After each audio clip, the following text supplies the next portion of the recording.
she brutally stabbed him.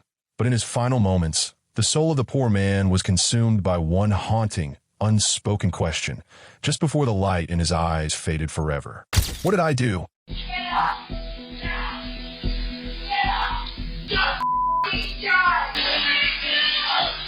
But she didn't bother to end where him rather sat before the detective claiming, He was sitting in the chair, slumped over at the table.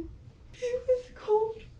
But the detective didn't bother to correct him, rather she relied on the psychological theory of strategic use of evidence, SUE technique. This method basically delays direct confrontation, as by allowing the suspect to fully commit to a false narrative first, later contradictions carry more weight. Or did you do anything? I grabbed his face. I tried to talk to him.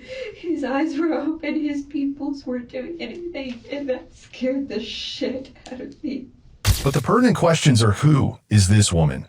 What happened on October the 18th, 2019, and how detectives psychologically trap her with a perfect bait. If I'm going to prison, then I'm going down fighting. Welcome back to my channel. I don't have many followers, but your single comment is a ray of hope for me.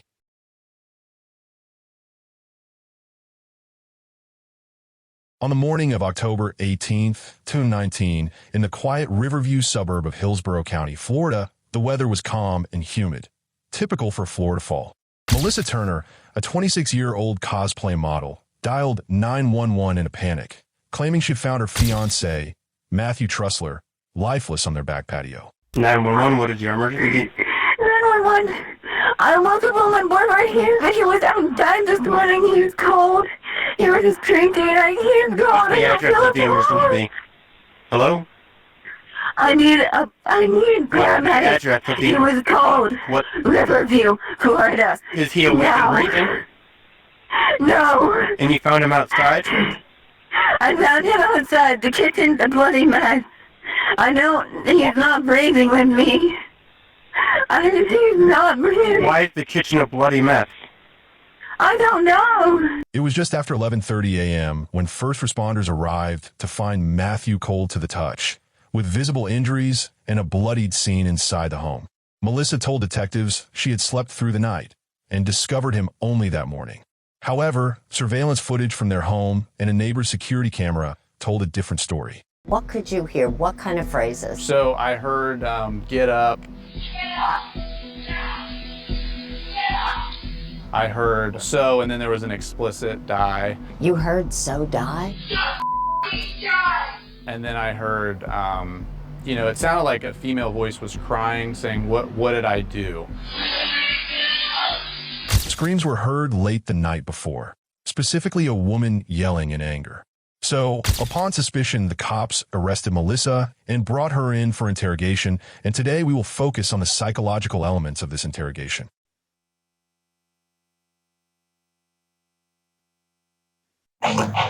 So now we're here in the CID office. I just want to go over a couple things with you real quick, okay? Just so you know, our rooms are audio and video recorded, all right? That's a camera right there, okay? And we have digital recorders just in case that fails. This thing picks up what we say, okay? It's to protect you and to protect us, so we can never say that you said something that you didn't. You can't say something that we said that we did. You know what I mean? I can torch back at the scene where you have an issue at. Is that correct? And today's date, just for the record, Friday, October 18, 2019, was 10:51 on this. Met you over there. And Miss Turner, we're going to go at your pace, okay? Sorry. It's okay. You don't... They told me because about an hour ago we went to Cade's and we picked out a living room set, but it was on back order. It was supposed to be here this week, but it was delayed. Okay. And it's gonna show up, and I'm gonna have this fucking couch. We connected to it with the furniture. It was a love seat with a console in the middle. It was supposed to be me. And it's gonna show up, and what the fuck do I do with it now? I don't know. It never even got extended with me. I'm so sorry.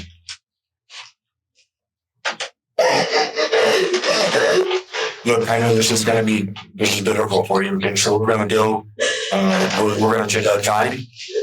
You know, obviously, you're there, it's there, and you understand why, okay? Let me just go over a couple more things with you real quick.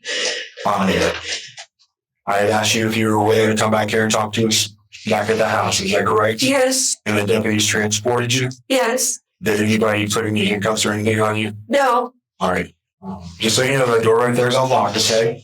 If you walk out the door, at any time you're leaving you, if you want to, and go to the left and you go to the parking lot. All right? You know that you're not under arrest and you don't have to talk to us, right? I told you that back at the scene. The reason I'm telling you this is because I'm not here to try to trick you. There's no tricks here, all right? I'm just trying to figure out what happened. The detective repeatedly asks Melissa for consent and reaffirms her rights, reminding her that she's not under arrest and is free to leave at any time. Melissa agrees to the interview voluntarily. This tactic helps sustain a cooperative tone, making it harder for her to justify withholding or distorting information later, especially when she begins contradicting herself. Okay? Let me go over a couple basic things like your name, and where you live, and date of birth, and stuff like that. So you can get on the record. Stand by, please. Yes. Like I said, I'm Detective Tabor, and this is Detective 2. And I was provided your name, Melissa Turner. Is that correct? Yes. Can you spell it for me? recollection. T-R-N-E-R. Ms. Turner, do you got a middle name? Rose. Your name's like Devour. R-O-S-E. When's your birthday? November 25th, 1992.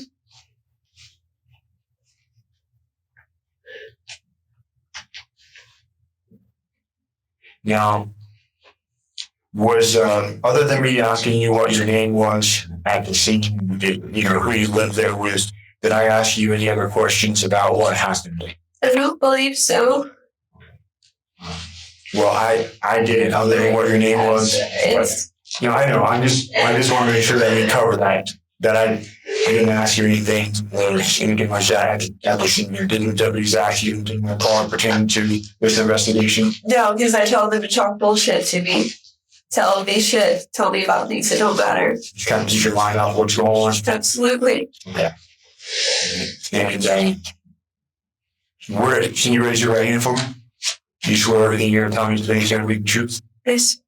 Okay, you can put your hand down. Do you want to keep wearing those gloves, or do you want to take them off? Because it's my understanding, a deputy had you sign something, or you were handling a pen, so he had you put those on because I was of getting blood. things bloody because I was covered in his blood. Would you like to take them off? You're more than welcome to take them off. It's completely up to you. I just didn't know. It's always uncomfortable. Your hands start sweating. Your hands start getting sweaty, and then yucky. I'll leave them up. Okay.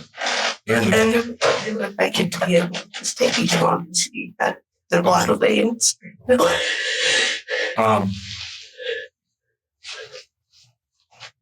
You swear that everything you're performing is going to be the truth and things. You can read my English language. Yes. And you know where you're at right now? Yes. You know what's going on. Yes. Are you under the influence of any drugs or alcohol? No. In fairness, when I was talking to you earlier back at the house over there, I smelled a little bit of alcohol on your breath. The detective says, I could smell alcohol on your breath earlier, even though she claimed to have stopped drinking hours ago. Melissa's revised timeline now must account for recent alcohol use. This small inconsistency lays the groundwork for questioning other parts of her story, including her ability to clearly remember events if impaired. We were drinking last night. No, that's fine. And there's nothing wrong with drinking. I just want to make sure that I cover that, so I know what your state is when I'm asking you questions. Yeah, no, we were drinking last night. Okay. But obviously not since I woke up. When's the last time you had a drink? Probably 10-ish last night, 10 to 30 maybe. No, I'm not trying to pick on you, and I don't want you to get upset with me. I'm just trying to cover it. In fairness to you, I can smell it, so I don't want to Listen, the only thing I have in this world is my word. I don't want to play any tricks or anything. I could smell it, so I wanted to ask you about it. Is that fair? That's fine, because I mean, I get up early all the time for 4:30 in the morning. So by 10 o'clock at night, I'm normally spent. I told whoever I was talking to there that I remember just being tired. Yeah, we were drinking, but I just remember being tired and curling up in the chair. Who do you live there with? What's his name?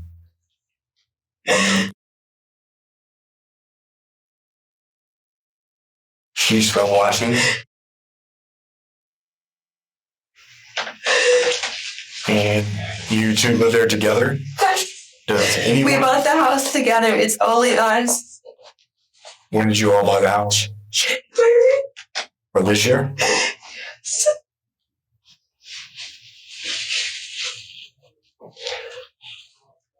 How long have you been? 2.5 years. Where it came. You said you had some animals there at the house? 4 cats, a dog, and a snake. Wow. So you like animals? We do like animals. I ended up being he was like lowest. Yeah, I know when we were leaving, you wanted to make sure they were safe and okay. The cat that went over to the neighbor's, Blue, the gray one, adopted us. She jumped into the truck with him one night when he was coming home from my friend's house and just slept in his lap. He loved animals. When's the last time you said you went to bed? What time did you start? What time did you go to bed last night? I mean, like I said, we were having some drinks. But I remember being really tired around 10, and I just wanted to go to bed. And 10:30-ish was when I remember. 10:30, 11 maybe is when I remember going to curl up on the chair, because I slept on that big chair that's in my little office area downstairs. Detectives circle back to basic questions like, what time did you go to bed? And repeat them in different wording. Melissa's estimate shifts between 10 o'clock and 11 p.m., and her levels of intoxication fluctuate in her own description. This lets detectives build a narrative of unreliability, not through confrontation, but subtle probing. Okay. What were you guys drinking? Vodka. Just vodka? Anything else? I mean, vodka and Coke and water, just. Were you having drinks or were you guys taking shots? We were taking shots. Would you say, I don't know what your alcohol tolerance is. What would you say you were intoxicated? I was taking. He can drink he was always he could drink out at the table. Does he had a high metabolism, and he was just always running through booze. I remember I made a specific point even earlier in the night to tell him, I want to stop, let's take a break for an hour and a half. At least earlier in the night. I didn't drink a single thing. I just had water, and we ate and everything. And we ate dinner, and that was it. And I mean, I got drunk, yeah, but not obliterated. I would say I was beyond being just buzzed, because we did get drunk. But that's what we did. We were there at the house ourselves. That's what we would do on a night when we didn't have to get up and do anything the next morning. We had drinks. He always liked drinking. He was a drinker. Would you say he had a drinking problem or no? He had a drinking problem. Okay. I can't bullshit you. I mean, his mom will tell you the same thing. He did. He would admit it himself. What about you? Me? No. Besides the alcohol last night, was there any drugs? Yeah. What other drug police said? What just happened? No, he would never touch any of that. Because that was a deal breaker for me, and he knew that. He knew if he touched anything like that again, that he would lose me. Okay. That was my number one deal breaker with him. And I'm assuming. So, the drug police, he was not shy about it in his past when he was younger. He wasn't in hard drugs. But it's been years since then because he knew that was my number one deal breaker. He touched it again. We were done. I didn't give a shit. That was it. What kind of drugs was he into previously? Heroin mostly. I didn't know him at the time that he was on drugs. This is him telling me about his past. He smoked weed all the time. He was heroin, coke, every now and then maybe. I don't know anything else, really. Okay. But it had been a solid 3 years since he had touched any of it. Detectives gently encourage Melissa to talk about Matthew's past issues, like alcoholism and past drug use, without directly judging him. By allowing Melissa to subtly portray Matthew as problematic, detectives let her construct a motive herself: anger, frustration, fear, which becomes admissible circumstantial evidence later. I got up at 4 a.m., got up, got ready with makeup and everything, got on cam, did my work, logged off for around 9:30 in the morning. And then I went and I put on my workout clothes. And he was awake. He put on his too because we had just gone and gotten new shoes together, new Nikes, so we could work out together and everything. So we got dressed and we went to the dock on a walk. So it was a 30-minute walk around the neighborhood.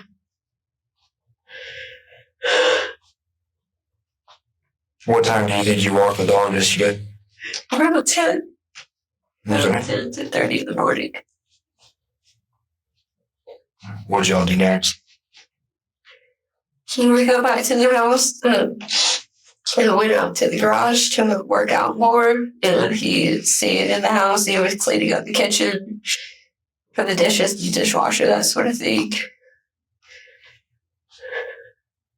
And I took a shower whenever I got back in.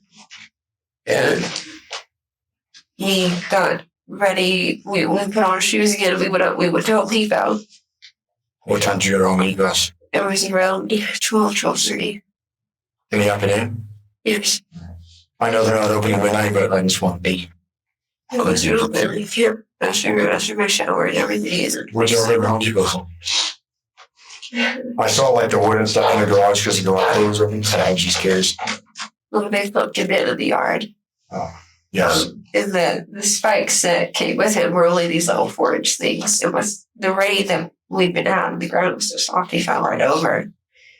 So we got 18-inch iron spikes and just cut him in the ground. Which one did you ever go to? The one, I don't know if it's Riverview branded, the one that's 10 minutes north of the house, over 301. Right there by the wall. Okay. I know what you're talking about. What do you guys do once you get back to, or did you go anywhere out to Home Depot? We went to Publix because we didn't really have anything for lunch in the house, and he wanted to cook us lunch. Can't get meat.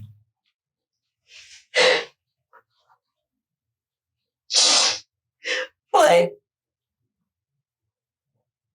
He got a big filet, cut it in half, showed the two of us, and cooked it up perfect.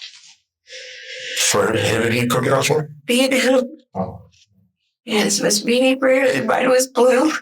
Because that's how I like my steak. They cooked it up perfect for us. We had that, some bread, and a little bit of cheese. What time was lunch? It was a late lunch for us. It was around 2 o'clock. Then we sat down to eat. Okay. What did you drink at lunch? A glass of wine. The bottle is still sitting in the kitchen. We only had a glass each. What kind of wine was it? It was a red. I'm not sure exactly. We got it back at Publix. Okay, what happened next? We had just had our windows replaced to the house the last several weeks.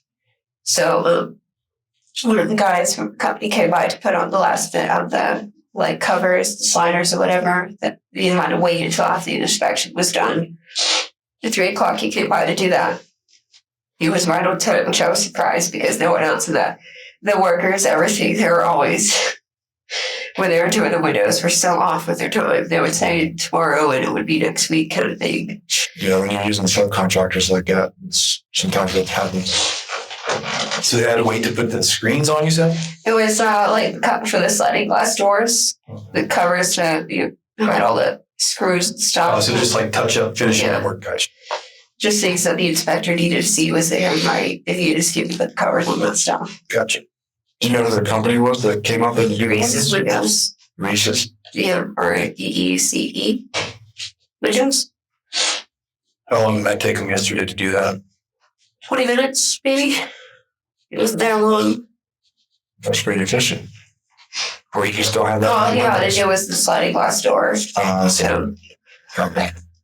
Here it is.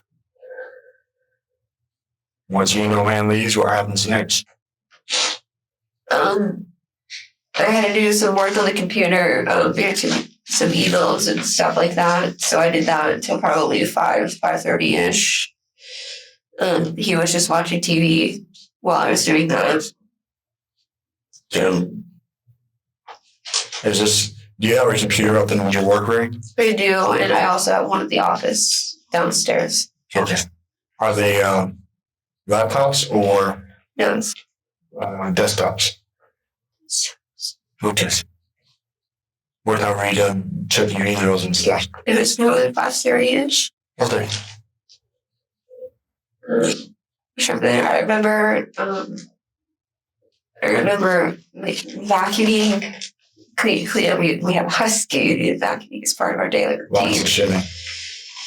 I remember vacuuming, and we were trying to figure out something to do for them if we wanted to go anywhere or anything. But we played some card games for a bit. Do you remember what time you started playing card games? Detectives asked Melissa to recall her day in great detail, from 4 a.m. to the time she found Matthew's body, including errands, meals, card games, and even Home Depot purchases. Melissa's vivid, uninterrupted recollection raises suspicion. It appears overly structured, a possible sign of rehearsal. The detective allows her to create a web of detail that can be checked against surveillance, timestamps, and forensic evidence. It was around 6:15. Because the animals, the cats and the dog always get fed at 7 at night. So they started circling us. We were playing. So like clock on the top.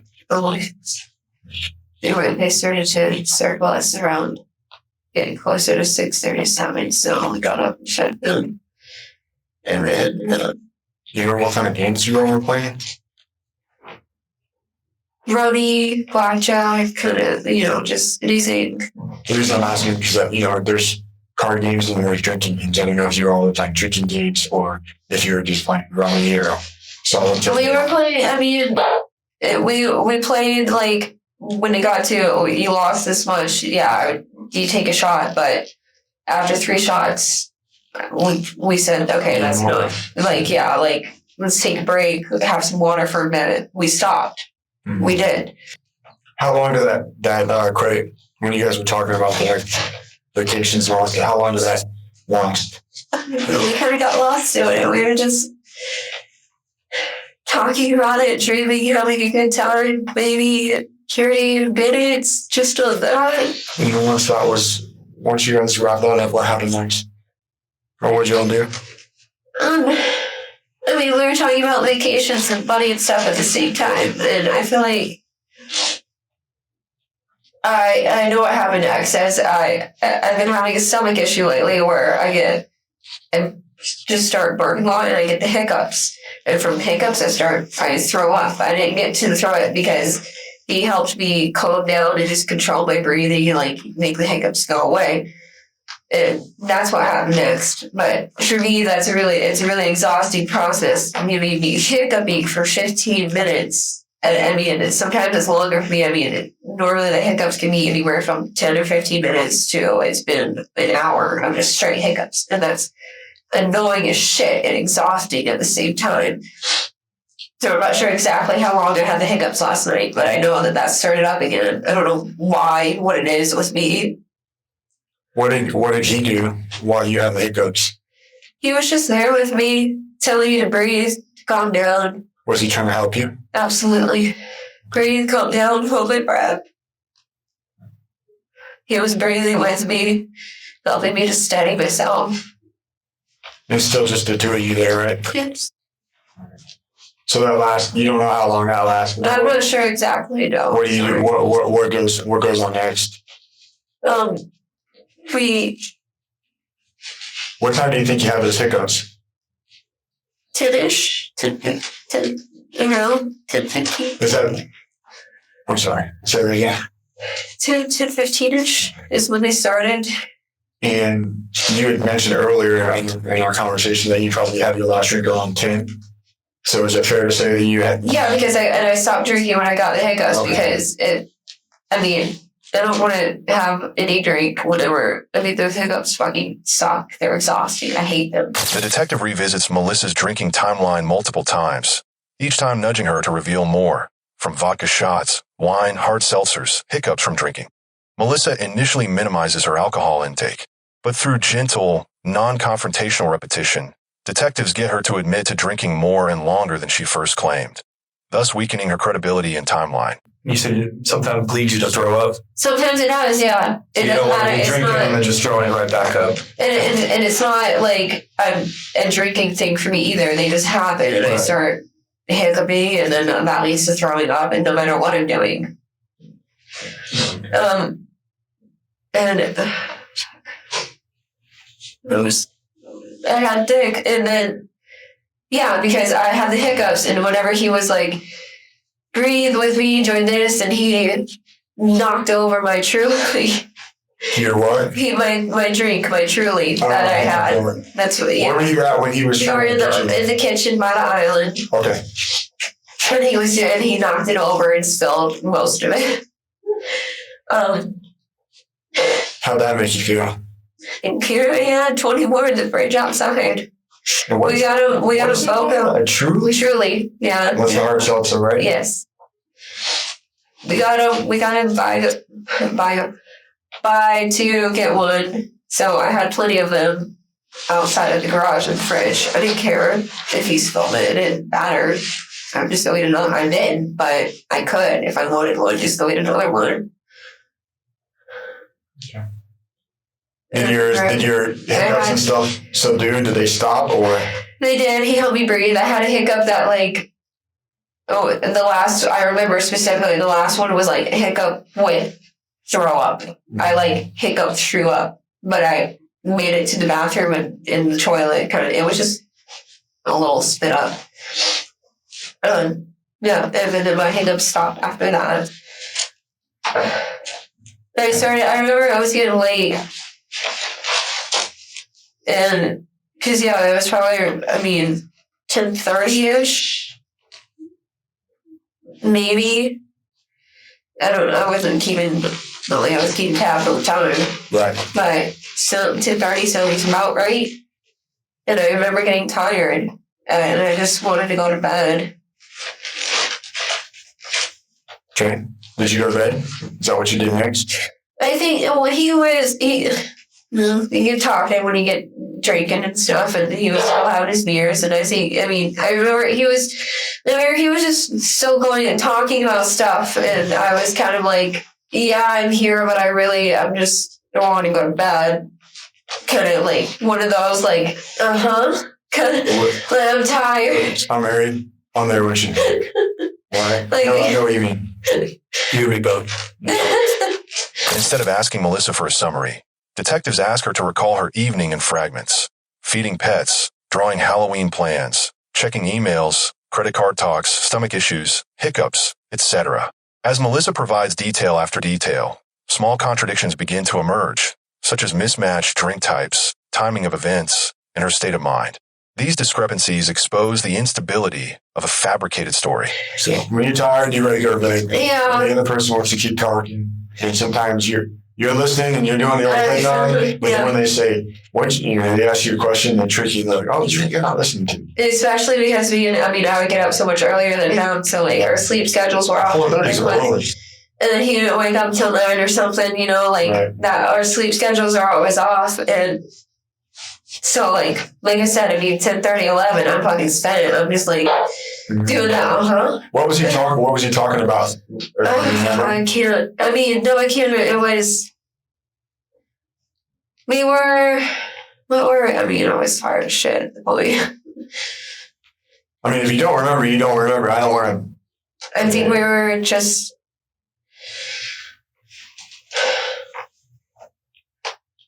We were actually, I remember what it was we were talking about, because his mom recently he has health issues and stuff. His mom's a nurse. And she says that you might have. And we got into talking about that again because we found through the symptoms, the list of it and everything. He talked about it. We were just talking about like, my planner's probably still in the kitchen that has, be an adult, call this person, this health insurance, all this stuff. Because we were going to go get him checked out. We're pretty sure. His mother's been a nurse for years and years. She has more fucking master's degrees than I can count. But when we saw her last, she felt like where his thyroid, the little gland should be, and it's enlarged and everything. Like she legit thinks he had. And we got started talking about that again. Because, it's a big issue for him. It's funny because for him, it's always, he can't eat enough. He's always just running through calories. Like, his Fitbit will even, I've taken his pulse and counted the beats per minute. I've watched his Fitbit say he just sits there and is at 120, with his heart rate. How long would you say that conversation lasts? Detectives ask emotionally neutral or lighthearted questions about things like Mexican food, pet routines, and Halloween lights, amid questions about death and motive. By slipping serious topics between casual ones, detectives keep Melissa calm and talking. Her willingness to narrate freely, even during serious topics, increases the odds she'll inadvertently reveal something incriminating. What's this about? I don't know. I was like I said, I was just getting tired. And then once that dream, did you fall asleep during the conversation, or did you? I started to get tired. Because he always knows when I start to get tired, I'll just start to when it's that late, sometimes I'll just start to close my eyes. I don't even notice it. If we were sitting down, he wouldn't. When we're on the couch, he always just tips me over, so I just lie down on the couch. Where were you guys at when you were having that conversation? In the kitchen. In the kitchen. Yeah. After that conversation, what happens? After talking in the kitchen, I remember going to lie down on the chair in the office. What time do you think that was? 11, maybe.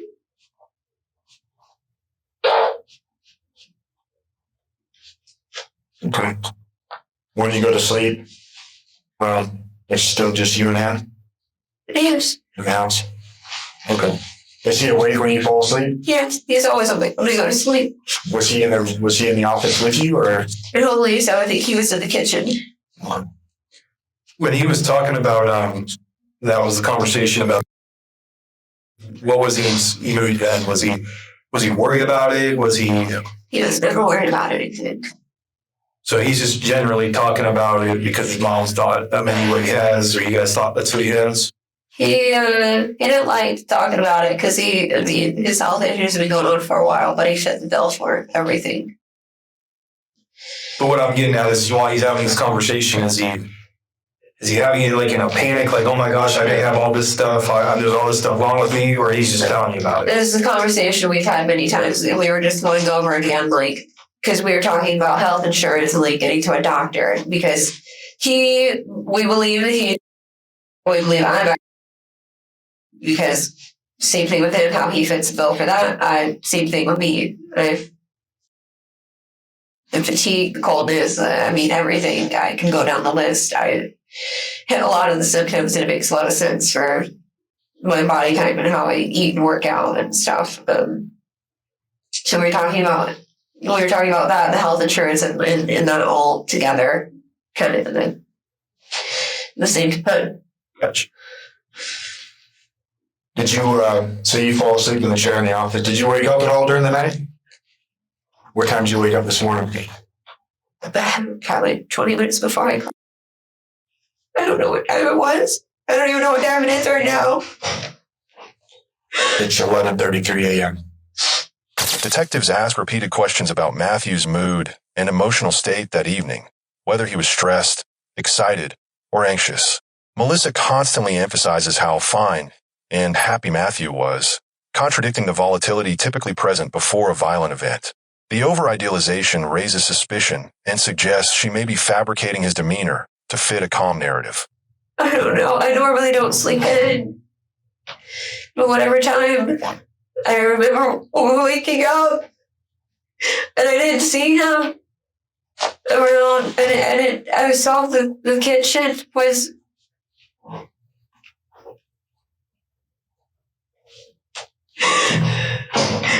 I didn't see him outside at first. I didn't see him there.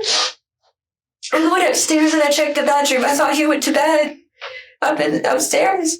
I checked upstairs. And then I came back down again. And I saw Sarah by the sliding glass door. She wanted outside. She wanted to go outside. So I opened the door. I was really.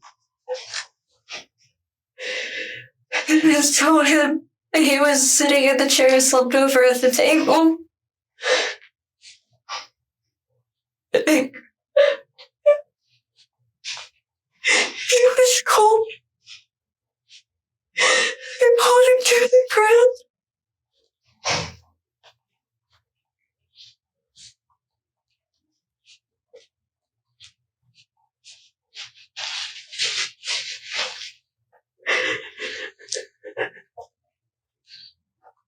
I'm sorry. I know this must be very difficult for you. It feels like a dream. It feels like a nightmare because we've had nightmares. It's been it. Losing him. When you pulled him onto the ground, what did you do? What did you try to do? Or did you do anything? I grabbed his face and tried to talk to him.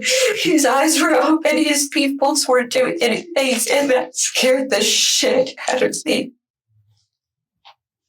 Come back to me. Come back to me. Because I can't do this myself.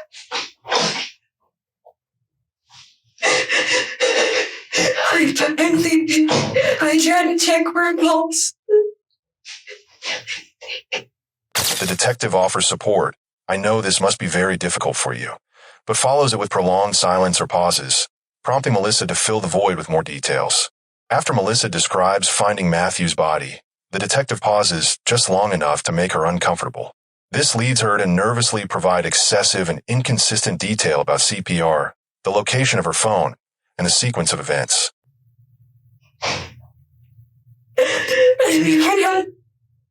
I didn't know what to do. I ran into the house. I grabbed a cloth and put warm water on it and came back and did the same thing. I tried to start CPR. And then I went back to the house and I got my phone. It was on speakerphone with the operator while I was trying. What kind of phone do you have? Note, and the note, whatever, note 9 to note 10, I don't know. What color is it? It's blue in an OtterBox, so it's black with the OtterBox up. What's the phone of it?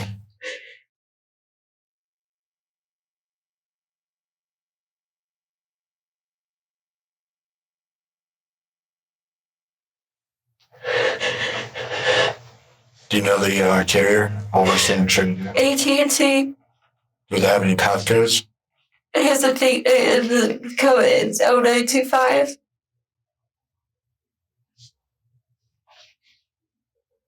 Okay.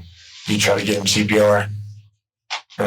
So you're on the phone, not getting CPR. Did anything else happen, or did deputies just show up?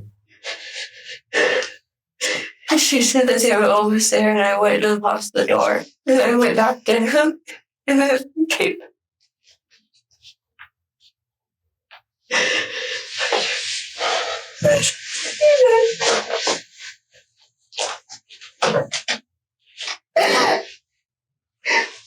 Do you know where your phone's at right now? Kitchen. I believe. I can't tell you exactly. I remember it was in the kitchen. I noticed that the house is 2 stories. Yeah. How many bedrooms are on the bottom? No bedrooms on the bottom. Where's the office? It's as you walk in the front door, it's to the left. It's to the left. Where's the kitchen? So the stairs are in the middle, and it's around it's a big circle, pretty much. So the office is to the left, but the kitchen's on the other side of the stairs. So when you walked out of the office, you said you slept in the office last night, right? When you walked out of the office, you had to walk.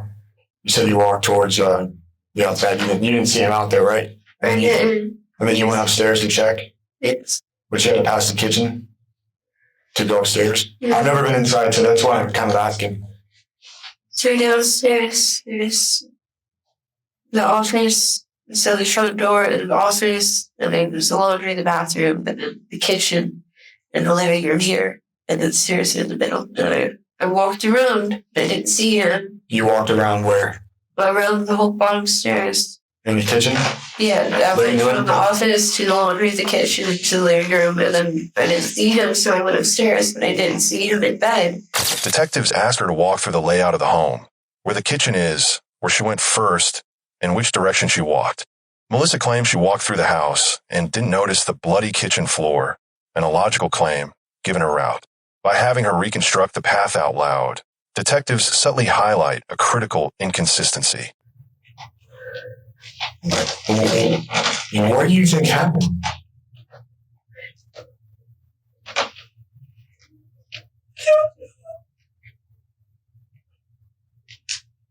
I mean, you understand just from our standpoint, obviously, we weren't there last night. If you could just take your best guess of what you thought could happen. I don't know. I woke up to see the kitchen a bloody mess.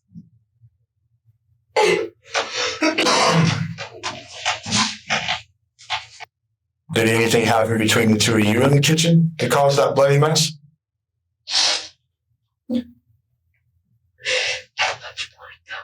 Did he have any issues with anybody else? In what way do you mean? Like, does he ever, I mean, is there anybody out there that wants to hurt him? Shouldn't be. I mean, dude, maybe my ex, he did try to fucking shoot him before. When was that? 2017, June, July. Who's your ex? Christopher Harrison. Pittsburgh County, you guys are the ones that showed up to take him away. He spent 2 nights in jail. His birthday is January 11th. January 28th, I don't remember. 1991. Was he still living in Hillsborough County? No, I believe he's living back in Polk County with Mommy. When was the last time you talked to him? The night he got arrested. Do you know his phone number? No. And that was the June or July 2017? I believe it was June. The end of June. What was he arrested for? Domestic violence and assault with a deadly weapon, 2 counts for each. He got pissy because I had the house. But mind you, he had just had a girl upstairs that he was fucking and sit on her way. But was sick. He had bronchitis. I picked him up from work and brought him to the house. Explained all of this to Chris, saying, he's sick. I'm going to pick up prescriptions now for him. He's sick as a dog. But I had just adopted a new cat, too. So that night happened to be downstairs in the living room, playing with the cat. Normally, whenever I would come over, if Chris was there, we would keep to my room, just to avoid conflict and all that. But we were downstairs, we had a new cat. Well, it shouldn't have been a problem. Like, he was just fucking a girl upstairs in his room.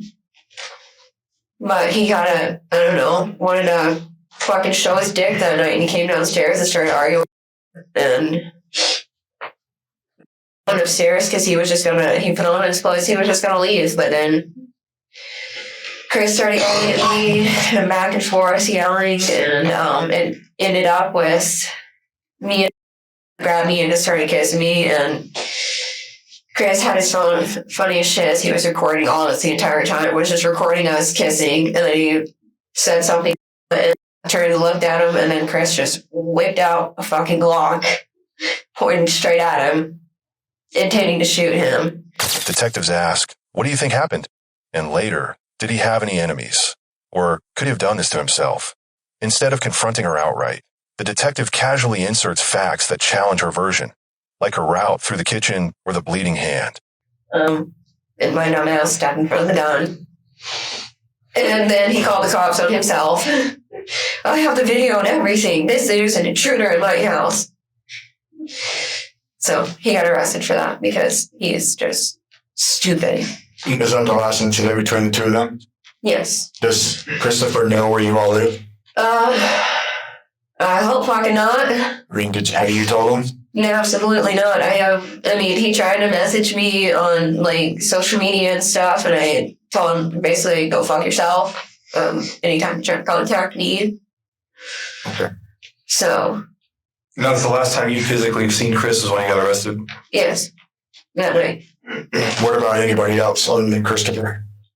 Any issues or has expressed any concern about anybody else wanting to harm him? Nothing. No, absolutely not wanting to harm him. No. Have you ever talked about wanting to harm himself? In the past, yes, but I didn't think. I don't believe that. And when's the last? Yeah, but he always told me he was going to die young. And it came to him every time he was like. Who is him? Who are we talking about here? I'm talking about. He always told me he had a feeling he was going to die young. When's the last time he told you that? It's been a long while, probably a year almost.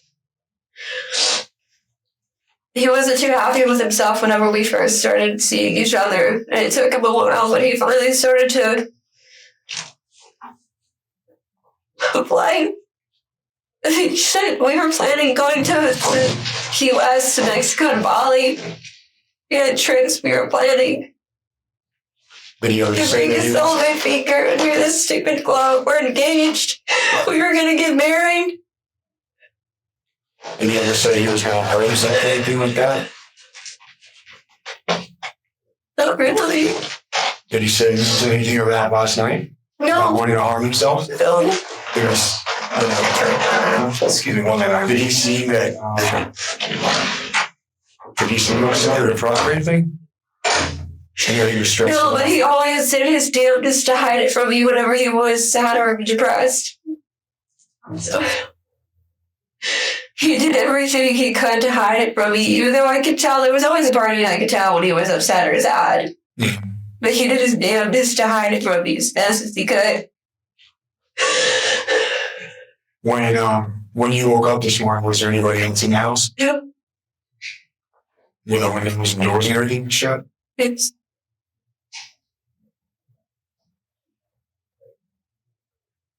I'm just trying to wrap my head around everything. What do you think happened?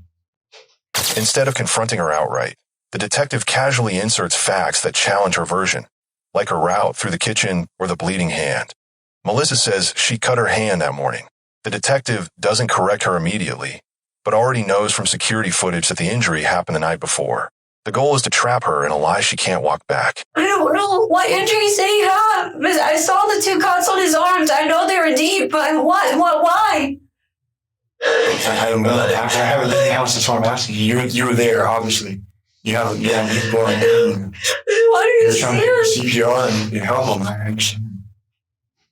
You said he had 2 deep cuts on his arm? I see clear on, like his arm. At that point, I started to freak out. I don't know. It might have been 1 cut. It might have been more than that. That's all I saw, though. I know there was 1, deep cut on his arm. And I didn't even think that was enough to bleed out from it. But maybe it would.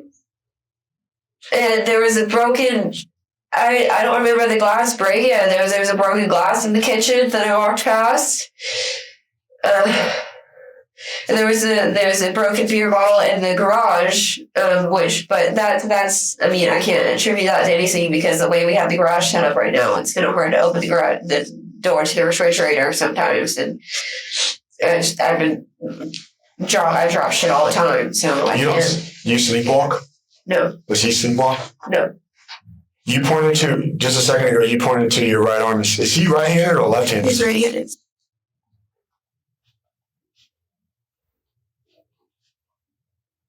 Are you right-handed or left-handed? I'm pretty sure.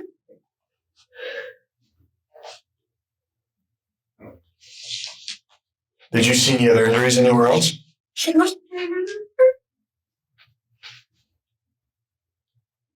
Besides, did you make any other phone calls? Does he have a phone? What's his phone? I mean, what's his phone number?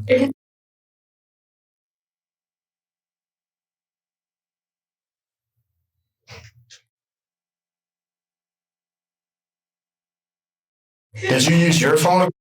I always remember. I grabbed the info. What kind of maybe this will help me. I wrote it down. The number that called. So you must use his phone. What kind of phone does he have? He's got an Android LG. What color is it? I think it's black, and it's in an OtterBox, so. You know what color the OtterBox is? Black. Yeah. What's the password? I don't know. I just use my fingerprint to get it.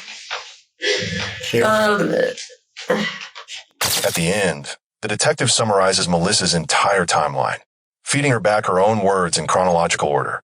By getting Melissa to confirm each point, from the card games to falling asleep, detectives are locking her into a fixed story. When forensic evidence shows blood was present earlier than she claimed, her credibility will crumble. 6, 3, 7, 0, I believe, maybe. Or 6, 0. One of the two, I think. I just use my fingerprint whenever I need his phone, so. You have your fingerprint set up on his phone? Yes, we both have our fingerprints set up on each other's phone. What was the number to his phone? I'm sorry. 774.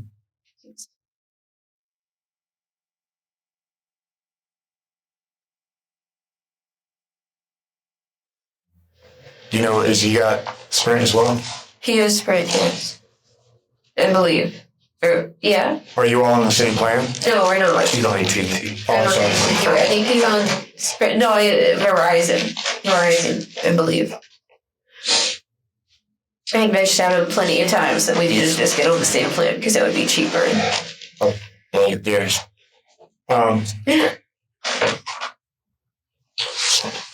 Do you have any injuries on your person? No. Any scratches or cuts or anything? Nothing I noticed. I was wearing. You weren't wearing those gloves. No. Somebody, the deputy of the scene getting to you? Yeah, leave the chest. You think of those on your head. What happened? I see you got a Band-Aid on. I was just going to ask you about that. What happened there? That's why I did the outlet stores. Outlets and outlets. Mm-hmm. We went to the Nike store and got new shoes. I have a blister from our taking the dog on a walk.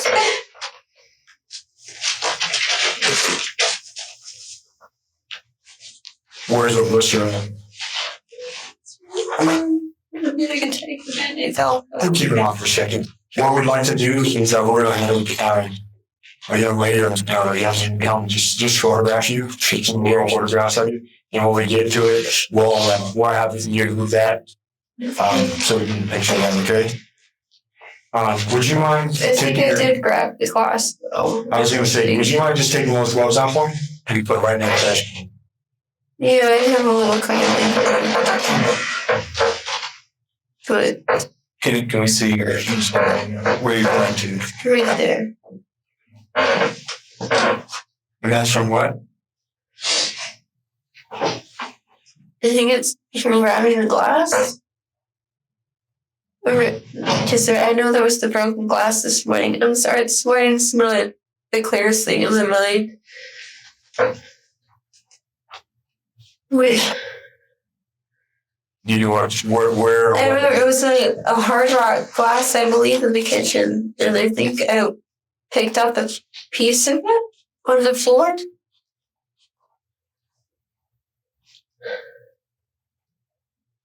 What about your other hand now?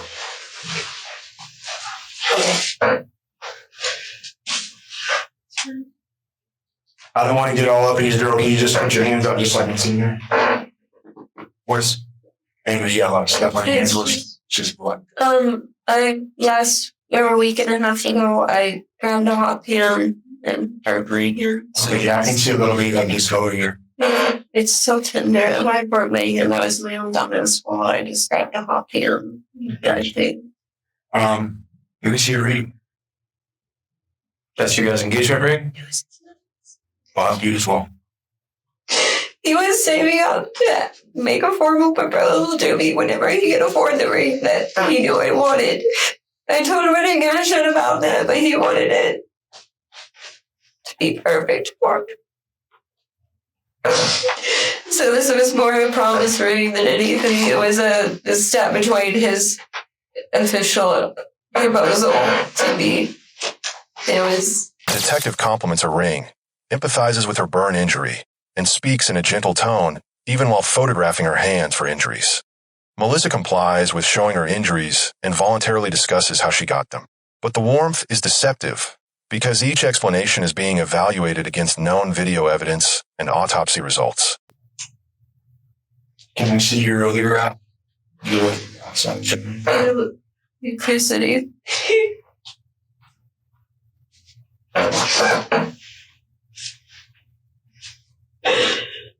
Is that what is that? Tear or a tear? Yeah, I'm looking at the cut in the oh, that's just good. Okay.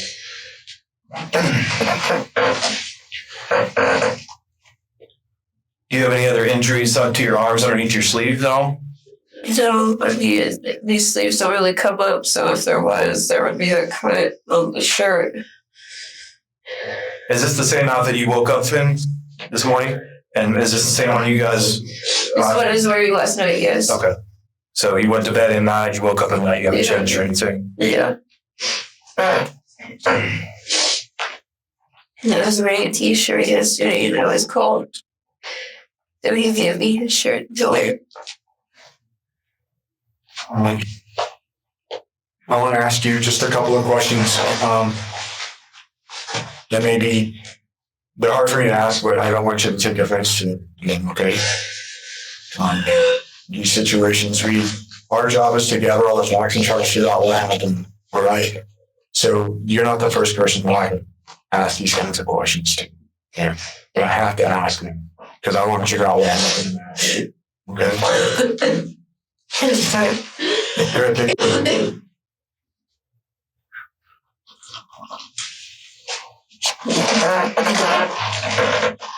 Yeah. Are you? Yeah. Obviously, based on what you told me, and if anything's correct that I say, please correct me.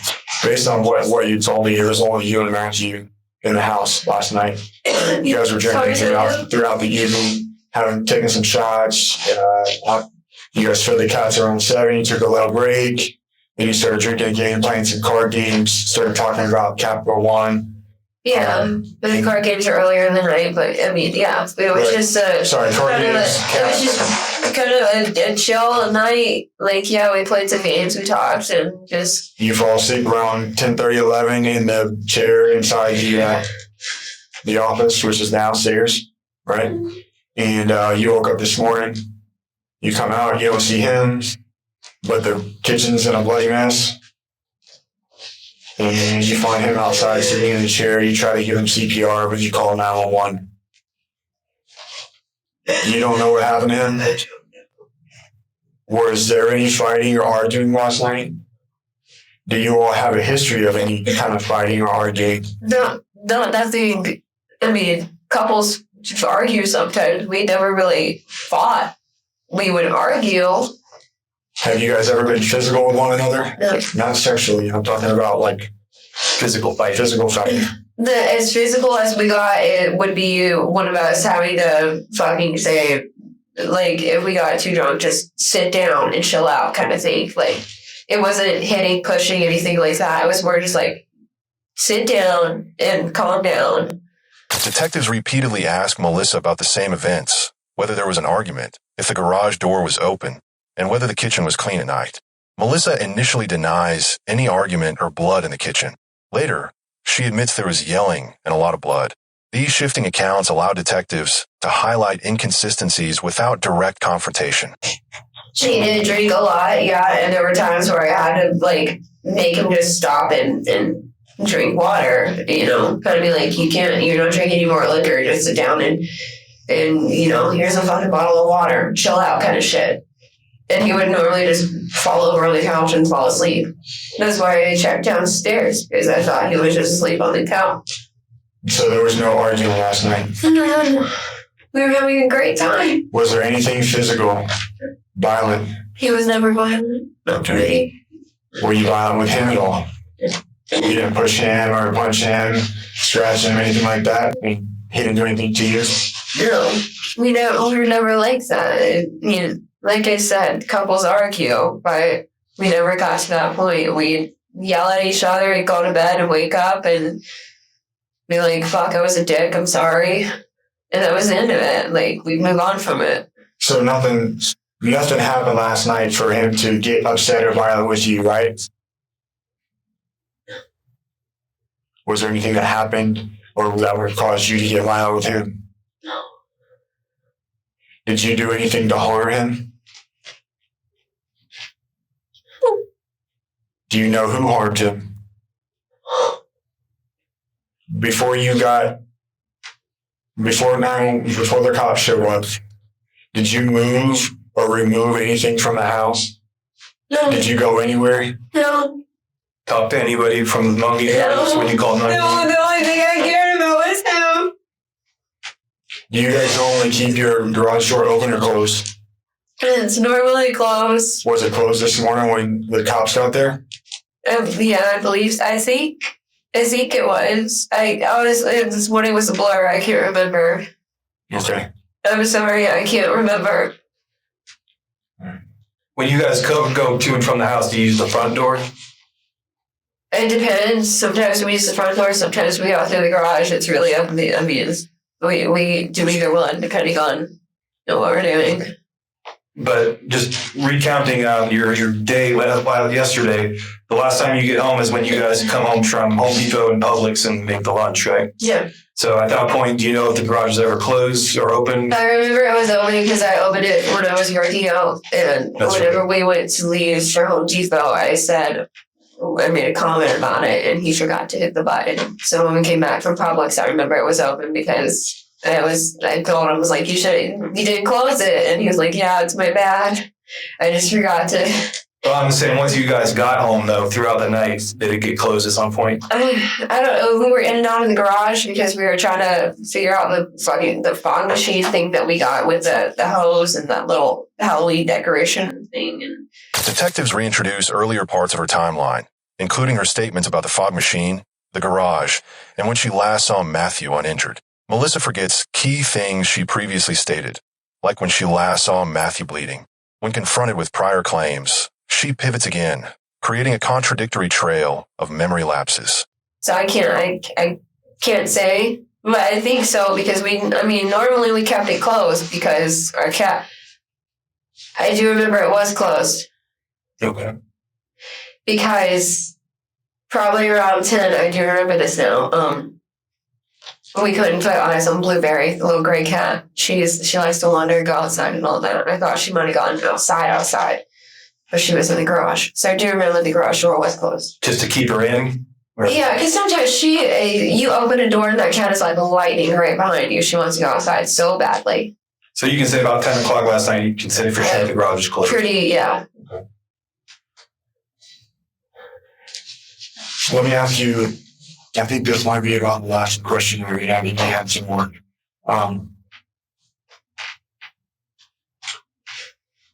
Sometimes I know with two guys sitting in here, it's hard for sometimes a woman to talk to them or open up and okay, I'm that. But I just wanted to give the chance or the opportunity. I know you said there was nothing physical between the two of you last night, violent wise. Was there any? I'm only asking this for investigation purposes. Were you guys intimate with one another last night at all? Yes, because I'm still on my period. Okay. When's the last time you guys were, if you remember? I believe yesterday morning I sucked his dick to wake him up, so if you want to count that. That's okay. So sometimes arguing can lead to something physical, which then can lead to something else. Did you do anything, or did he do anything to you that would cause you to react in any kind of way to be violent with him? He was always amazing with me. Did he Every good hands on me. Did he ever threaten you with any weapons or anything? Absolutely not. What about last night? Not that I remember. The detective downplays the idea of violence, saying couples argue, sometimes things get out of hand, etc., to make it psychologically safer for Melissa to confess. When detectives suggest arguments sometimes escalate, Melissa responds by softening her stance, admitting Matthew got drunk, that they did argue, and eventually they try to choke her. This pivot lays the groundwork for her self-defense claim. He did. He actually cut himself once. I don't remember what he was doing. But I think he cut his hand on something. I don't know what it was. I don't remember. I don't know. When you went to sleep last night But it wasn't like massacre in the kitchen kind of thing. It was like wrap a fucking towel around it or a Band-Aid and you would have been fine. So was there... But he wasn't bleeding. Like, he wasn't like bleeding it everywhere. It was... I do remember that. No. I think it was around when we were talking about the health insurance stuff. I think he caught him. I don't know what he was doing because Did the kitchen look like last night when you went to bed? Did the kitchen look like it did when you woke up this morning? Kitchen looked like our kitchen last night. This morning looks like a mess. So there wasn't blood and stuff all over the floor last night? Okay. I also think it stepped out when you talked about, he mentioned wanting to hurt himself before. Has he ever given you any indication of how he would hurt himself or if he were to... How he would do it? Not particularly.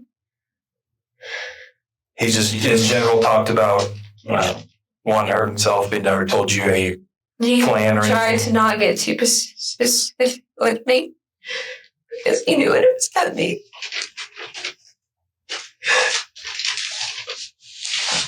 Do you have any questions for us?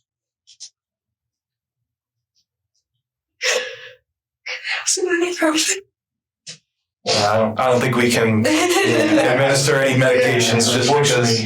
Yeah, that would be good. We don't know, we don't know you, what you've taken. We don't want to be the one to put that last ibuprofen in you and have it go over the top, I understand. I just have rage.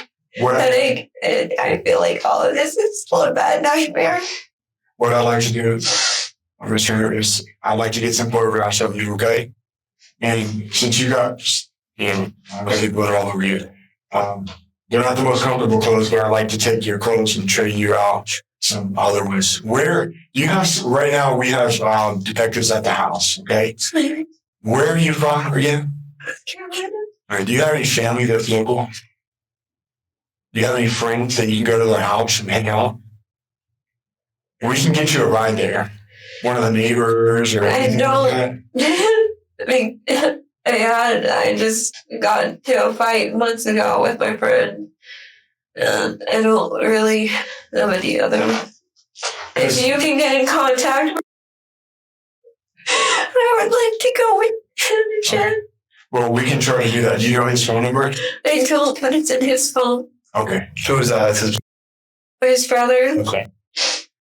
Near the end, the detective gives Melissa one final opportunity to come clean. Is there anything else you want to tell us? Without being overtly confrontational, Melissa doesn't fully confess, but she offers more scattered disclosures, mentioning the scrapbook, emotional regret, and concern about where to go. These personal disclosures create the illusion of cooperation, even as evidence piles up. Assuming he doesn't try to murder me because he already hates me for stealing his little brother away.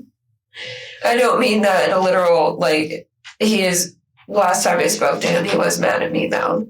Because. So maybe we shouldn't call him and have you go over there? I don't know anyone else. Okay. I don't have her number on me, but if anyone Do you know where she is? Tampa somewhere. I've only been there once. She's a hoarder, so she doesn't like people at her house. This is the friend you had a fight with? No, that was some girlfriend. Yeah. Who's the girl that you had a Her name is Ludi, and she's the closest thing I can call to a friend right now. L-U-D-I? L-U-D-I. She's Russian. Her real name is Ludmila. Okay.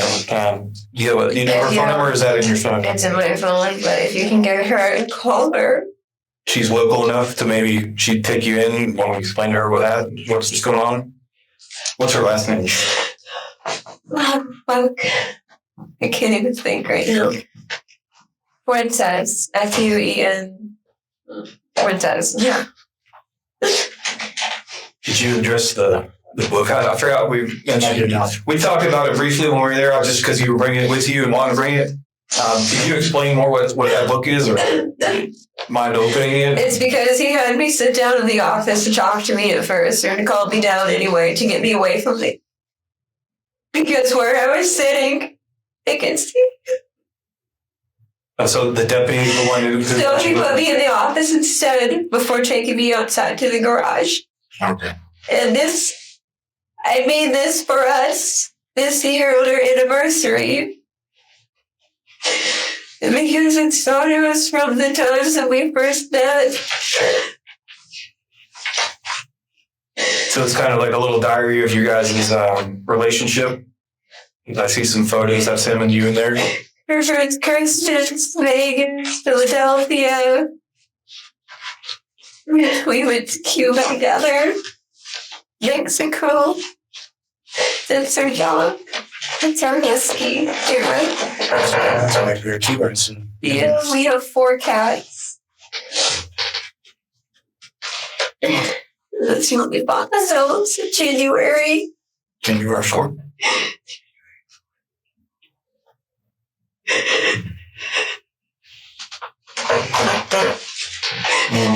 Let me go ahead and step out. Did you have any other questions for us? We're going to step out. I'm going to try to get them over here as quickly as we can and get some pictures of you. All right. You need to use your lunch or anything? Do you want a soda? Something or something in the water? A Coke would be nice. A Coke? Yeah, they'll get you a Coke. All right. My phone and money is in our kitchen at the house. If you can have someone get Ludy's number, she should be saved in my phone. Okay. What did you say her full name was? Ludy? Ludmila Fuentes. She was adopted by Detectives extend the interview with repetitive questioning, light conversation, and soft confrontation. This creates emotional exhaustion in the suspect. By the end of the interrogation, Melissa is visibly drained. She becomes more compliant, less defensive, and more suggestible, setting the stage for a potential confession or slip-up.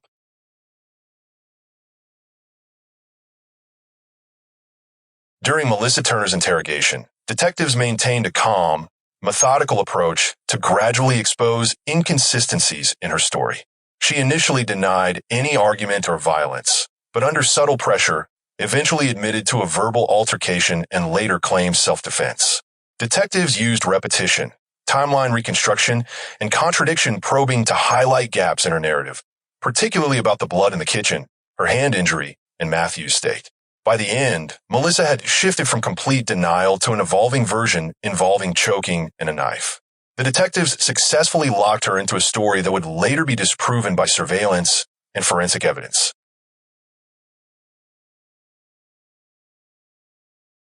I loved him and I didn't want to do that to him.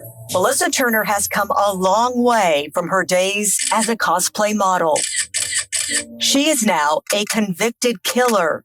A jury found her guilty last month of second-degree murder in the death of her boyfriend, Matthew Trussler. During her sentencing, Melissa claimed she was the real victim, that Matthew had many demons and was abusive.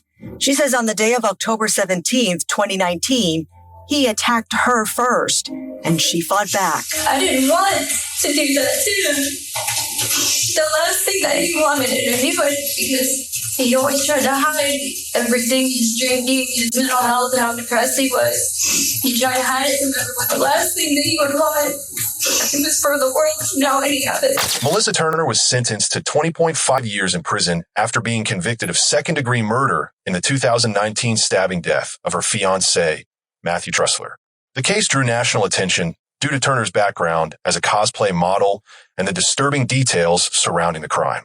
During the trial, Turner claims she acted in self-defense after an argument escalated, but prosecutors presented security footage and forensic evidence that contradicted her version of events. Her mother saw it too. I'm her mom. She's never been a confrontational person. She tries to avoid it and hide her pain. But no one took more offense to the abuse narrative than Matthew Trussler's mother. The story that you have contrived has caused me as much pain as his death.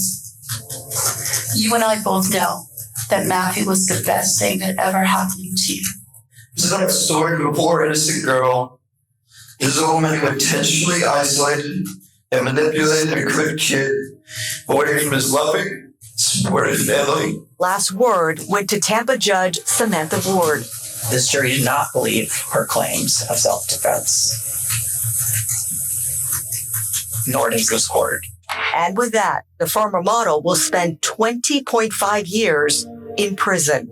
Gloria Gomez, Fox 13 News. Turner's attorney asked the judge to grant her a new trial, but the judge denied the request. A Hillsborough County jury found her guilty in February 2022 after 7 hours of deliberation. At her sentencing in March 2022, the judge acknowledged the emotional weight of the case, but emphasized that the evidence did not support her self-defense claim. While the prosecution sought a longer sentence, the court imposed 20.5 years, factoring in her lack of prior violent offenses. Turner will serve her sentence in Florida State Prison and will be in her late 40s by the time she becomes eligible for release.